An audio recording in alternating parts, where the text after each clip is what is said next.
जय श्री कृष्ण। हमारे चैनल में आपका स्वागत है। रंग और उमंग का पर्व यानी होली, और यह रंगों का त्यौहार अब कुछ ही समय में आने वाला है। होली का पर्व प्रेम, उमंग, खुशियों और उत्साह का प्रतीक है। इस पर्व पर लोग एक दूसरे से गिले शिकवे भूलकर एक हो जाते हैं। इसे बुराई पर अच्छाई की जीत का पर्व भी माना जाता है। हिंदू पंचांग के अनुसार हर वर्ष फाल्गुन मास की पूर्णिमा के दिन होली का त्यौहार मनाया जाता है और यह पर्व 2 दिनों तक बड़े ही उत्साह और आनंद के साथ मनाया जाता है। और होली से ठीक 8 दिन पहले होलाष्टक लग जाता है, जिसे होलाष्टक कहा जाता है। इस दिनों में कोई भी शुभ या मांगलिक कार्य नहीं किए जाते, क्योंकि इन दिनों में सभी ग्रह उग्र स्थिति में होते हैं। इसीलिए इन दिनों जितना हो सके उतना भगवान श्री कृष्ण के नामों का जप, पूजा एवं आराधना करनी चाहिए। इन दिनों में जप, तप और दान का अत्यधिक महत्व माना गया है।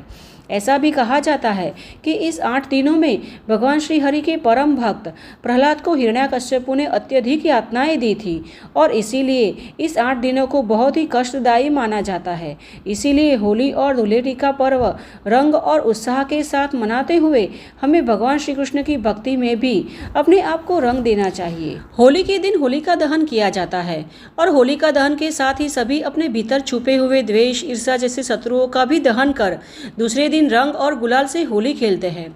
यह पर्व सभी के मन को आनंद और उत्साह से भर देता है। तो आइए जान लेते हैं कि यह रंगों का त्यौहार होली कब आ रही है, और इस दिन होली व होलिका दहन का शुभ मुहूर्त कब है। साथ ही जान लेते हैं कि होलाष्टक कब से आरंभ हो रहा है। तो अंत तक हमारे साथ जुड़े रहना, और ऐसी ही वैदिक और प्रमाणभूत जानकारी प्राप्त करने के लिए इस चैनल को सब्सक्राइब भी कर लेना।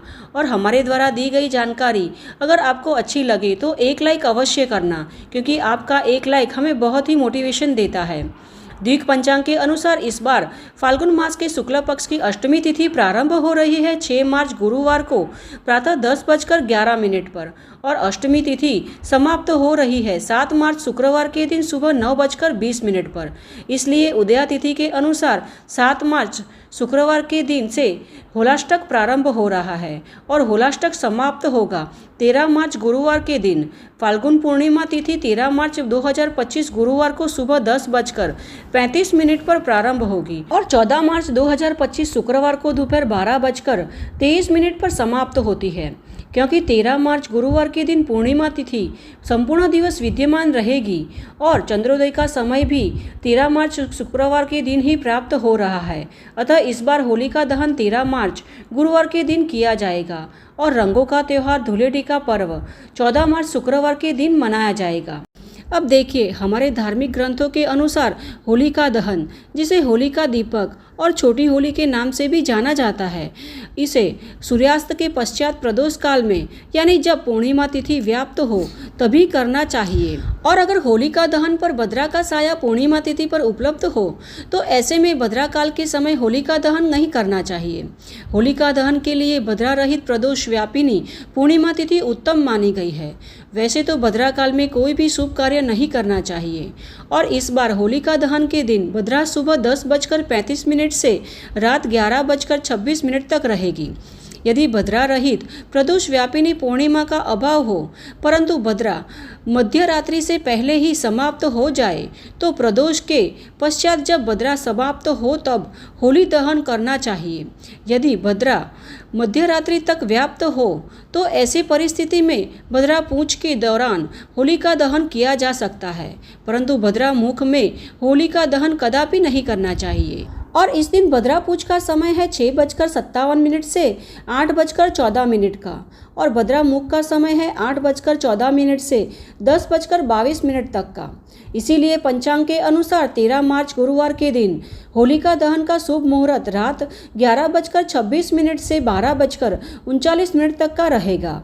हमारे धार्मिक शास्त्रों के अनुसार होलिका दहन का मुहूर्त किसी भी पर्व के मुहूर्त से अधिक महत्वपूर्ण और आवश्यक माना गया है। यदि किसी अन्य त्योहार की पूजा उपयुक्त समय पर न की जाए तो मात्र पूजा के लाभ से वंचित रहना पड़ता है, परंतु होलिका दहन की पूजा अगर उचित समय पर न हो तो यह दुर्भाग्य और पीड़ा देती है। और धूलिटी, जिसे रंगों वाली होली के नाम से भी जाना जाता है, होलिका दहन के पश्चात ही मनाई जाती है। और इसी दिन को होली खेलने के लिए मुख्य दिन माना जाता है। तो इसीलिए इस बार होली का पर्व हम मनाएंगे 13 मार्च 2025 गुरुवार के दिन और धुलेटी 14 मार्च शुक्रवार के दिन मनाई जाएगी।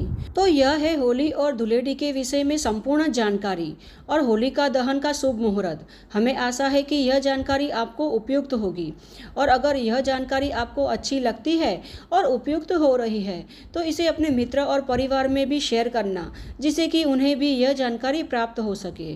तो चलिए इस होली पर्व पर हमारे साथ आप भी तैयार हो जाइए भगवान श्री कृष्ण की भक्ति में अपने आप को रंगने के लिए और उत्साह के साथ होली और धुलेटी का पर्व मनाने के लिए।